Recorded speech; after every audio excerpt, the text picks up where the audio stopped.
Hello, good morning students. Our today's chapter is microorganism. We already have started and we have also studied about microbiology and different type of microorganism. Okay, in that case we have seen viruses, bacteria, fungi, protozoa, etc. इन सभी types के जो micro organism हैं उनके बारे में अपन ने study किया था. Okay, apart from these we also have study about some useful micro organism and some harmful microorganism. Okay, in the sequence of some harmful microorganism we have studied like some microorganism spread disease. Okay, और ये जो microorganism है ये disease spread only human beings में ही नहीं करते, plants में भी करते हैं और सभी एनिमल्स में डिजीज़ स्प्रेड करते हैं. ओके, सो वी हैव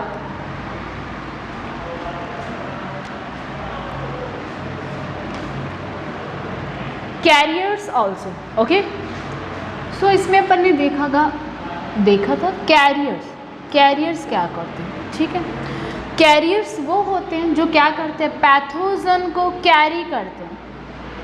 जो डिजीज़ को स्प्रेड करने वाले पैथोजेंस होते हैं उनको कैरी करने वाले हैं उनको अपन क्या कहेंगे, ऐसे ऑर्गेनिज्म जो पैथोजेंस को कैरी करते हैं, डिजीज़ स्प्रेड करने वाले पैथोजेंस को कैरी करते हैं, इस टाइप के ऑर्गेनिज्म को हम क्या कहेंगे, कैरियर्स. ओके, कैरियर जिसमें अपन ने देखा एडीज मॉस्किटो. तो एडीज मॉस्किटो किसको कैरी करता है, जो डेंगू के जो पैथोजेंस हैं उनको कैरी करता है. इसी टाइप से अपन ने बात की थी रेबीज डॉग. ठीक है, रैबिट डॉग के अपन ने देखा था जो रेबीज डिजीज़ के पैथोजेंस को कैरी करता है. ओके, एंड मलेरिया में अपन ने जैसे देखा फीमेल एनाफिलीज मॉस्किटो हो गया. ओके, तो मॉस्किटो से प्रिवेंट करने के लिए आप क्या क्या कर सकते हो, अपने सराउंडिंग जो आपका इन्वायरमेंट है उसको क्लीन रख सकते हो और कोई भी वाटर कंटेनर है उसको आप ओपन नहीं रखोगे. ठीक है, now next we have is some common human disease caused by micro organism. Okay, so now we are going to discuss about some common disease.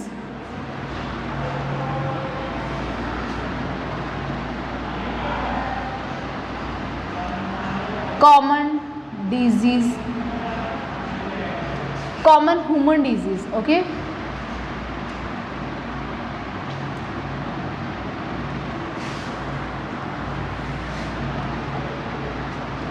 we have some common human diseases.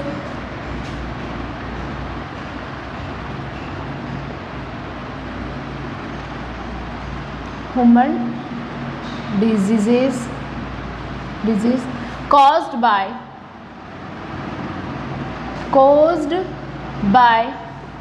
microorganism. और ये कौन से micro organism है. ठीक है, आप disease spread कर रहे तो यूजफुल माइक्रो ऑर्गेनिज्म तो होंगे नहीं, तो ये माइक्रो ऑर्गेनिज्म अपने कौन से हो गए, harmful microorganism. Harmful micro organism. Okay, harmful microorganism, understand. Okay, so इसमें अपन देखेंगे ह्यूमन डिजीज़ कौन सी है, उस डिजीज़ का नाम अपन देखेंगे. Okay, then we will discuss about causative micro organism. It means that ये कौन से माइक्रो ऑर्गेनिज्म की वजह से होता है. सो कॉजेटिव माइक्रो ऑर्गेनिज्म अपन देखेंगे and then we will study about mode of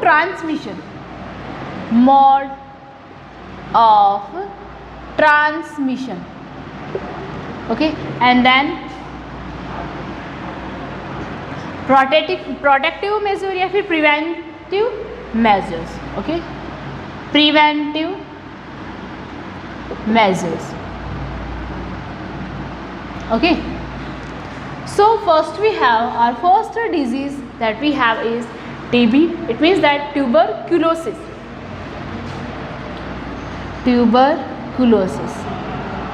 Okay, first we will write the name of all disease that we have.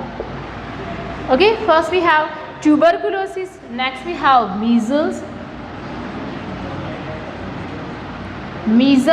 Okay, then we have chicken pox, chicken pox, and after this we have polio, okay, polio disease, okay, and after polio disease we have cholera, typhoid, cholera, typhoid,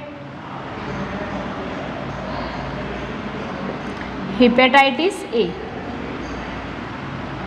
hepatitis A, and then we have malaria. ये अपनी कुछ disease हैं, उनके बारे में अपन बात करेंगे। Causative micro organism कौन सा है, किस टाइप का माइक्रो ऑर्गेनिज्म इसको स्प्रीड करता है। Okay, so we have tuberculosis TB. ये कैसा है, एक बैक्टीरियल डिजीज़ है। इट मीन्स बैक्टीरिया इसके लिए रिस्पॉन्सिबल होता है। ओके, और ये स्प्रीड किससे होता है, इट मीन ट्रांसमिशन किससे होता है, ये एयर से होता है। ओके, और प्रिवेंटिव मेजर इसका क्या हो गया, keep the patient in complete isolation, in complete isolation, complete isolation. It means अगर आप पेशेंट को कंप्लीट आइसोलेशन में रखते हो और पेशेंट, ठीक है, तो आप उसको प्रिवेंट कर सकते हो। Next we have is measles. तो मीजल्स क्या हो गया, एक वायरल डिजीज़ है। तो ये किससे फैलता है, वायरस इसके लिए रिस्पॉन्सिबल होता है, ठीक है, और ये स्प्रीड किससे होता है, स्प्रेड किससे होता है, ये air and water, air and water. अगर आप डर्टी वाटर लेते हो तो आपको डर्टी वाटर, डर्टी एयर जब आप लेते हो, ठीक है, तो ये क्या करता है, डिजीज स्प्रेड हो जाती है। Understand. Now next we have is, okay, और आप इससे प्रिवेंट कैसे कर सकते हो, इसका जो प्रिवेंटिव मेजर है वो क्या हो गया कि जो भी पेशेंट है, ठीक है, उससे आपको क्या रखना है, खुद को दूर रखना है। Keep yourself away from the patient. Next we have is chicken pox. तो चिकन पॉक्स भी कैसी डिजीज़ है, वायरल डिजीज़ है, ये वायरस से होती है। ओके, और एयर एंड वाटर से ये क्या होती है, स्प्रीड होती है। Understand. Okay, next we have is polio. Polio disease कैसी डिजीज़ है, this is also virus disease. ये भी क्या हो गई, अपनी वायरस डिजीज़ हो गई। ओके, और किससे फैलती है, ये dirty contaminated water and air जब आप कंज्यूम करते हो, ये इससे फैलता है। अंडरस्टैंड। और इससे आप प्रोटेक्ट कैसे करते हो, प्रिवेंट कैसे कर सकते हो, कंटामिनेटेड एयर एंड वाटर से ये स्प्रीड होता है। ओके, और ये जो डिजीज़ है अपार्ट फ्रॉम एयर, मीजल्स जो है वो पेशेंट के कांटेक्ट में आने से भी फैलती है। ओके, और जो पोलियो है इसका प्रिवेंशन कैसे कर सकते हो, एक तो देखो प्रॉपर वैक्सीनेशन। प्रॉपर वैक्सीनेशन कैसे करना है, in proper age, proper age जितनी आपको जिस एज में जिस वैक्सीनेशन की at proper age. Okay, next we have is cholera. Cholera जो है वो भी अपना क्या हो गया, कॉलेरा जो है वो क्या हो गया, bacterial disease. It means that ये भी क्या होता है, बैक्टीरिया इसके लिए रिस्पॉन्सिबल होता है। ओके, और ये डिजीज़ क्या करती है, अगर आप stall food and water consume करते हो, stall food and water consume करते हो, तो उससे क्या होती है, ये डिजीज़ स्प्रेड हो जाती है। और इसको आप कैसे, इससे आप कैसे प्रिवेंट कर सकते हो, प्रॉपर फूड जो है वो प्रॉपर कुक किया हुआ हो, ठीक है, और आपको हमेशा फ्रेश फूड और फ्रेश वाटर ही कंज्यूम करना है। अपनी जो गुड सैनिटरी हैबिट है वो आप, उनसे आप क्या कर सकते हो, खुद को प्रोटेक्ट कर सकते हो। Next we have is typhoid. Okay, so typhoid is also bacterial disease. Okay, और इसका जो मोड ऑफ ट्रांसमिशन है वो क्या हो जाएगा, bacteria, sorry water. Okay, water से ये क्या होता है, ट्रांसमिशन इसमें होता है। ओके, और अपनी कुछ हेल्दी गुड हैबिट्स को आप फॉलो करते हुए इससे प्रिवेंट कर सकते हो। Next we have is hepatitis A. तो हेपेटाइटिस ए जो है वो भी क्या हो गया, वायरल, ये क्या हो गया, वायरल डिजीज़ है। इट मीन्स इसके लिए कौन रिस्पॉन्सिबल हो गया, वायरस हो गया, ठीक है, और ये वाटर से स्प्रेड होती है, वाटर से स्प्रेड होती है। इट मीन्स दैट आपको हमेशा क्या होना चाहिए, boiled water, boiled and clean water ही आपको ड्रिंक करना है। Understand. Next we have is malaria. तो मलेरिया जो है वो किससे, ये कैसी डिजीज़ है, ये प्रोटोजोआ, प्रोटोजोआ है। और ये डिजीज़ किससे, इसका मोड ऑफ ट्रांसमिशन क्या हो जाएगा, प्रोटोजुआ हो गया, और इसका मोड ऑफ ट्रांसमिशन क्या हो जाएगा, मॉस्किटो, ठीक है, मॉस्किटो हो जाएगा। और आप इसे प्रिवेंट कैसे कर सकते हो, आप मॉस्किटो को स्प्रेड नहीं होने दोगे तो इस डिजीज़ से ऑटोमेटिकली खुद को प्रिवेंट कर सकते हो। और मॉस्किटो को आप स्प्रेड नहीं होने दो, उसके लिए आप क्या करोगे, जो वाटर है वो कलेक्ट नहीं होने दोगे, ठीक है, मॉस्किटो जो नेट है उसका यूज़ करोगे, ओके। और क्या करोगे आप,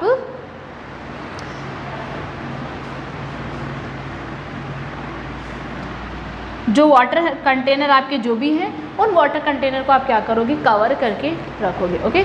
so this is all about human disease. तो ये अपनी कुछ ह्यूमन डिजीज़ थी, इनके बारे में अपन ने स्टडी किया। Now we have some plant disease.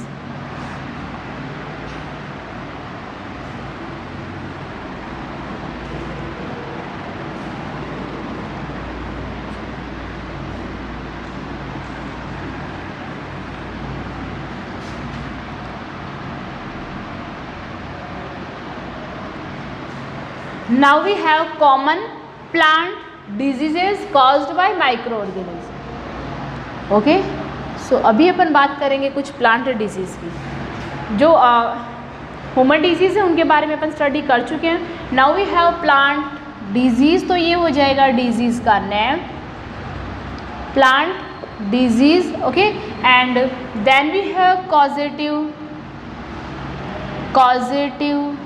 Micro organism. It means कौन से ऑर्गेनिज्म से ये स्प्रेड होती है, कौन सा माइक्रो ऑर्गेनिज्म इसके लिए रिस्पॉन्सिबल होता है, ये हो गया, okay. Now mode of transmission, ठीक है, किससे ये ट्रांसमिशन इसका होता है, it means one healthy body से ये, सिक बॉडी से ये हेल्दी प्लांट में कैसे स्प्रेड होता है। So first disease we have is citrus canker, okay. First we have citrus canker, then we have rust of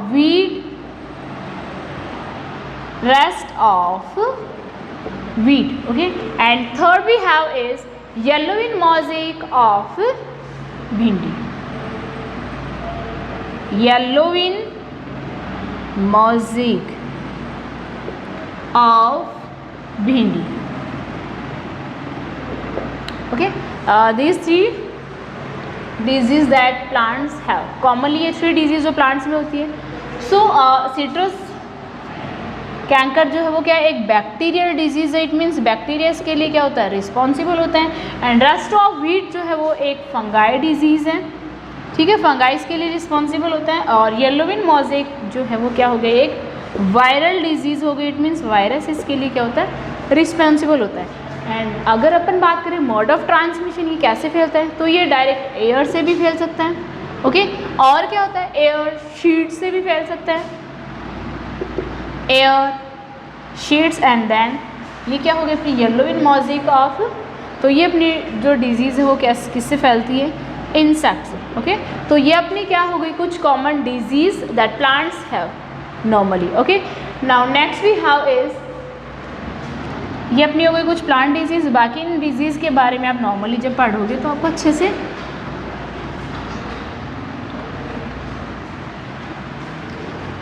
पता लग जाएगा इन डिजीज़ के बारे में, okay. Now our next topic we have is how to avoid spreading of micro organism. अपन ने देखा कि ये माइक्रो ऑर्गेनिज्म जो हार्मफुल माइक्रो ऑर्गेनिज्म है, जब ये स्प्रेड होंगे तो ये डिजीज़ भी स्प्रेड करेंगे। तो आप इन माइक्रो ऑर्गेनिज्म की स्प्रेडिंग को कैसे स्टॉप कर सकते हो, okay. So how to avoid, next we have how to avoid spreading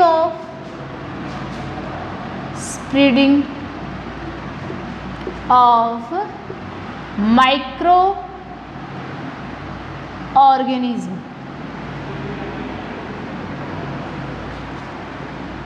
तो इन माइक्रो ऑर्गेनिज्म की जो स्प्रेडिंग है, इनको स्प्रेड होने से अपन कैसे प्रिवेंट कर सकते हैं, okay. So first we have wash your hand, wash your hand. कब कब आपको वो अपने हैंड वॉश करना है? बिफोर ईटिंग, खाने से पहले अच्छे से शॉप से आपको अपने हैंड वॉश करना है। Okay, after preparing food, after preparing food and after using toilets. जब आप इस तरह से अपनी पर्सनल हाइजीन का अगर अच्छे से ध्यान रखोगे तो इन माइक्रो ऑर्गेनिज्म को आप स्टॉप कर सकते हो। Okay, and when you cough and sneeze, जब भी आपको कफ होता है और स्नीज होता है तो आप क्या करोगे? अपना जो माउथ है उसको क्या करोगे? कवर करोगे, और इस तरह से आप इन माइक्रो ऑर्गेनिज्म को स्प्रेड होने से प्रिवेंट कर सकते हो। ओके, एंड आपको क्या करना है? Keep away from your self. आपको अपने आप को क्या करना है? कीप अवे, उन लोगों से दूर रखना है, उन पर्सन से दूर रखना है जो किसी ऐसी डिजीज़ से सफ़र कर रहे हैं जो स्प्रेड हो सकती है। Okay, now next we have is, और आप क्या कर सकते हो? आपको जो अच्छे से पका हुआ फूड नहीं है, ओके, जो फूड प्रॉपरली पका हुआ नहीं है, प्रॉपरली कुक्ड नहीं है, उस फूड को आपको नहीं करना है, नॉट ईट। ओके, और आपको क्या करना है? जो वाटर कवर नहीं है उस वाटर को भी आपको क्या करना है? कंज्यूम नहीं करना। अंडरस्टैंड? तो इन कुछ थिंग्स को आप माइंड में रख के आप प्रिवेंशन जो है इन माइक्रो ऑर्गेनिज्म का, इनसे आप प्रिवेंट कर सकते हो, इनके स्प्रेडिंग को स्टॉप कर सकते हो। Understand? Now next we have is conditions that promote micro organism. Now we are talking about conditions.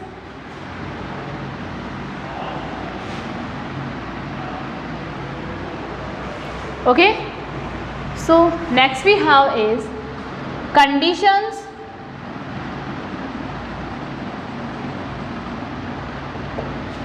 that promotes microorganism. Okay, microorganism it means ऐसी conditions जो माइक्रो ऑर्गेनिज्म को क्या करते हैं? इनको प्रमोट करते हैं, माइक्रो ऑर्गेनिज्म की ग्रोथ को प्रमोट करते हैं।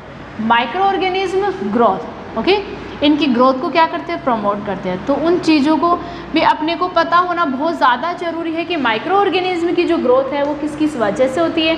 तो अगर अपने को रीज़न पता होगा तो अपन क्या करेंगे? आप अच्छे से क्या कर सकते हो? इसको प्रिवेंट कर सकते हो। ठीक है, अगर आपको पता होगा कैसे माइक्रो ऑर्गेनिज्म की ग्रोथ हो रही है तो आप क्या करोगे? उसको स्टॉप कर दोगे तो माइक्रो ऑर्गेनिज्म भी क्या हो जाएंगे? स्टॉप हो जाएंगे। ओके, तो अगर अपना जो फूड है अगर उसमें क्या है? हैविंग हाई मॉइस्चर, आपका जो फूड है अगर उसमें हाई मॉइस्चर होगा, ओके, हाई मॉइस्चर होगा तो इसमें माइक्रो ऑर्गेनिज्म की ग्रोथ इंक्रीज होगी या नहीं होगी? होगी ना। ठीक है, नेक्स्ट वी हैव, अगर आप फूड को लॉन्ग टाइम तक रूम टेम्परेचर पे रखते हो, लॉन्ग टाइम तक क्या कर रहे हो? रूम टेम्परेचर पे रखते हो, तब भी माइक्रो ऑर्गेनिज्म उसमें बन जाते हैं। इसीलिए तो अपन रखते हैं अपने फ्रीज में फूड को। Okay, apart from this fruit and vegetable की जो स्किन है, फ्रूट्स एंड वेजिटेबल की जो स्किन है जब ये डैमेज हो जाती है, ठीक है, तो इसमें भी माइक्रो ऑर्गेनिज्म की ग्रोथ होने लग जाती है। ओके, माइक्रो ऑर्गेनिज्म की क्या होती है? ग्रोथ इसमें होने लग जाती है। इसी टाइप से अगर इसमें salt, sugar, acid, okay, food में सॉल्ट, शुगर या फिर एसिड कंटेंट नहीं होंगे तो भी माइक्रो ऑर्गेनिज्म क्या हो जाएंगे? इंक्रीज होंगे। तो अपने को करना क्या है? इन सारी जो अपनी ये जो भी कंडीशंस है जो माइक्रो ऑर्गेनिज्म की ग्रोथ को क्या करिए? इंक्रीज करिए। इन सारी कंडीशंस को अपने को स्टॉप कर देना है। ठीक है, फिर माइक्रो ऑर्गेनिज्म की जो ग्रोथ है वो ऑटोमेटिकली क्या हो जाएगी? स्टॉप हो जाएगी। Okay, so I hope you understand. इस तरह से आप क्या कर सकते हो? इन माइक्रो ऑर्गेनिज्म की ग्रोथ को कंट्रोल कर सकते हो। Now our next topic we have is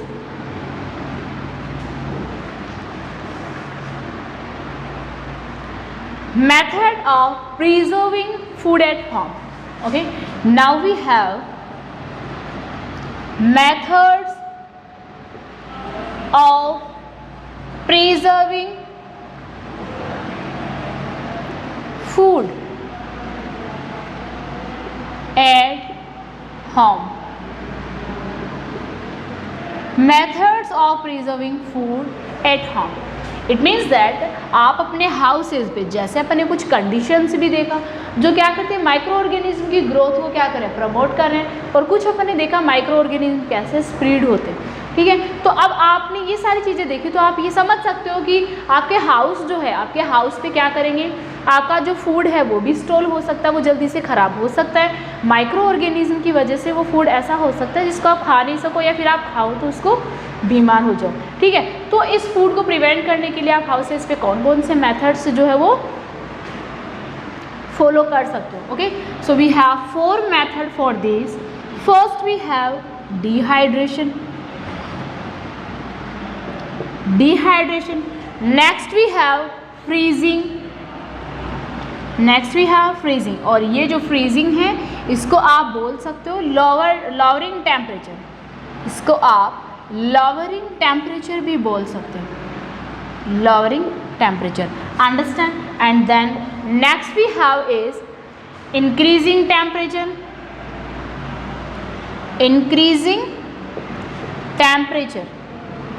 okay, and then we have fourth one, okay, using preservatives,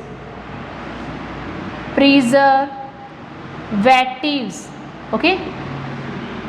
तो ये अपने 4 मेथड्स हो गए। इन मेथड्स को फॉलो करते हुए, इन मेथड से अपन हाउसेस पे अपने फूड को क्या कर सकते हैं, प्रिवेंट कर सकते हैं। So first we have is dehydration.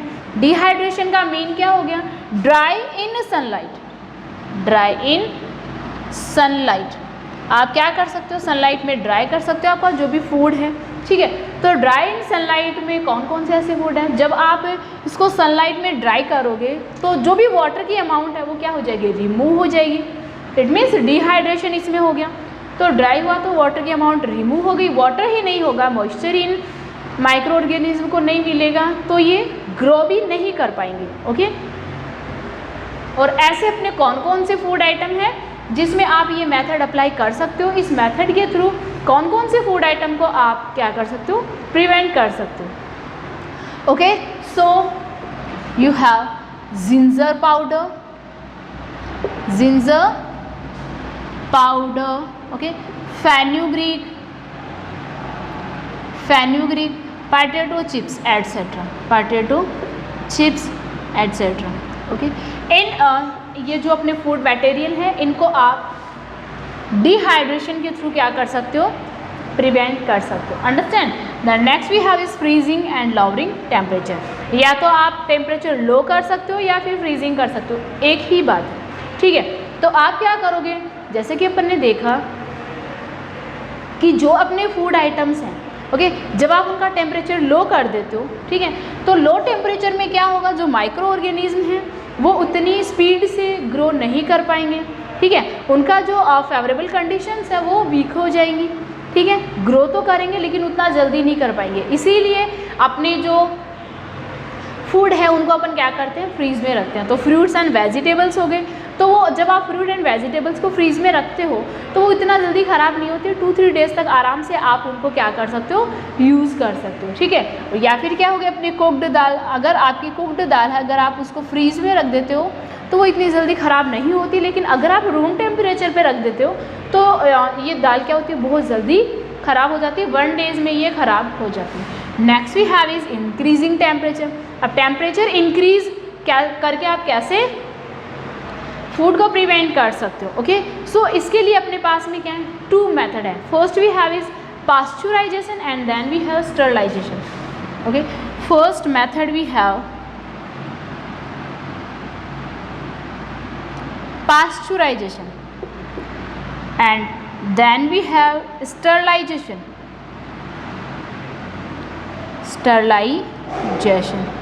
okay, sterilization, understand। now first we have pasteurization जो प्रोसेस है वो कैसी प्रोसेस है, पास्चुराइजेशन में क्या होता है, ये एक ऐसी प्रोसेस है जिसमें आप क्या करते हो, जो भी अपना फूड आइटम है उसको आप क्या करोगे, हीट करोगे, क्या करोगे, उसको हीट दोगे और उसको गर्म करोगे। ठीक है, पहले आपने इसको क्या किया, बहुत ज़्यादा टेम्परेचर आपने इसको दिया, एकदम से टेम्परेचर आप क्या करोगे, इसका इंक्रीज़ करोगे, फिर एकदम से क्या करोगे, इसको कूल करोगे। इट मीन्स इसका जो टेम्परेचर है वो कम कर दोगे। तो इस तरह जब ये टेम्परेचर चेंज हुआ, पहले आपने इसको बहुत ज़्यादा हीट दे दिया, बहुत ज़्यादा टेम्परेचर दिया, फिर इसमें आपने क्या किया, इसको बहुत कम टेम्परेचर वो बिल्कुल कम कर दिया, इसको कूल कर दिया। तो इस तरह से सडनली जो टेम्परेचर चेंज हो रहा है, ठीक है, तो उस टेम्परेचर को ये जो माइक्रो ऑर्गेनिज्म है वो अफोर्ड नहीं कर पाते हैं, ओके, और ये डिस्ट्रॉय हो जाते हैं, ठीक है। उस इस इन्वायरमेंट में ये जो माइक्रो ऑर्गेनिज्म है वो क्या नहीं कर पाते, सर्वाइव नहीं कर पाते और ये डिस्ट्रॉय हो जाते हैं। इसी टाइप से नेक्स्ट अपने पास में है स्टरलाइजेशन। तो स्टरलाइजेशन कैसी प्रोसेस है? स्टरलाइजेशन में आप क्या करते हो, इसमें भी देखो टेम्परेचर इंक्रीज़ कर रहे हो, इसमें भी टेम्परेचर इंक्रीज़ कर रहे हो। तो स्टरलाइजेशन में आप क्या करोगे, लॉन्ग टाइम तक आप क्या करोगे, इसको टेम्परेचर दोगे, लॉन्ग टाइम तक क्या करोगे, टेम्परेचर कंटिन्यूस को देते रहोगे। तो इस टेम्परेचर में फिर ऑटोमेटिकली माइक्रो ऑर्गेनिज्म क्या हो जाएंगे, डिस्ट्रॉय हो जाएंगे, अंडरस्टैंड। तो ये अपने क्या हो गया, टेम्परेचर इंक्रीज करके आप क्या कर सकते हो, फूड को प्रिवेंट कर सकते हो अपने हाउसेस में, okay. Next we have is using preservatives. आप कुछ प्रिजर्वेटिव्स का यूज़ करके क्या कर सकते हो, फूड को प्रिवेंट कर सकते हो, ओके। और ये प्रिजर्वेटिव्स जो हैं कौन कौन से हो गए, लॉन्ग टाइम तक आपका फूड जो है वो क्या हो जाता है, प्रिजर्व रह जाता है। लाइक सॉल्ट, क्या ऐड कर सकते हो आप, सॉल्ट, शुगर, ओके, सॉल्ट हो गया, शुगर हो गया और एसिड हो गया। लाइक ऑयल भी आप इसमें कर सकते हो, जैसे अपना पिकल आप अपने हाउसेस पे रखते हो, तो जब उसमें पिकल में ऑयल कम होगा तो वो क्या हो जाएगा, जल्दी से ख़राब हो जाएगा, उसमें फंगाई बनने लग जाते हैं। लेकिन अगर ऑयल उसमें होगा तो अपना जो पिकल है वो जल्दी से ख़राब नहीं होगा, ठीक है। तो इसमें भी अपने पास में 2 मेथड हो गए। First we have is natural preservatives. Natural preservatives कौन कौन से होंगे, नेचुरल प्रिजर्वेटिव्स एंड सेकंड जो अपने प्रिजर्वेटिव्स हैं वो कौन से हो जाएंगे, chemical preservatives, chemical preservatives, okay. तो जो अपने नेचुरल प्रिजर्वेटिव है उसमें तो जैसे अपन ने देखा salt, sugar, acid, okay, lemon juice अपन ने देखा, और अपना क्या हो गया, ऑयल, लेमन जूस इसका हो गया, और अपना क्या हो गया, ऑयल। तो ये तो अपने सारे क्या हो गए, नेचुरल प्रिजर्वेटिव्स, ठीक है। इनको ऐड करके आप अपने फूड को प्रिवेंट कर सकते हो, लॉन्ग टाइम तक उसको यूज़ कर सकते हो। Now we are talking about chemical preservatives. तो केमिकल प्रिजर्वेटिव्स क्या कर सकते हैं, लाइक पोटेशियम मेटाबाइसल्फेट जब आप इसमें ऐड करोगे, ओके, सिट्रिक एसिड इसमें ऐड करोगे, सोडियम कार्बोनेट जब ऐड करोगे तो आपका फूड जो वो क्या हो जाएगा, लॉन्ग टाइम तक आप उसको प्रिवेंट कर सकते हो। Like potassium bisulphate, okay, potassium bisulphate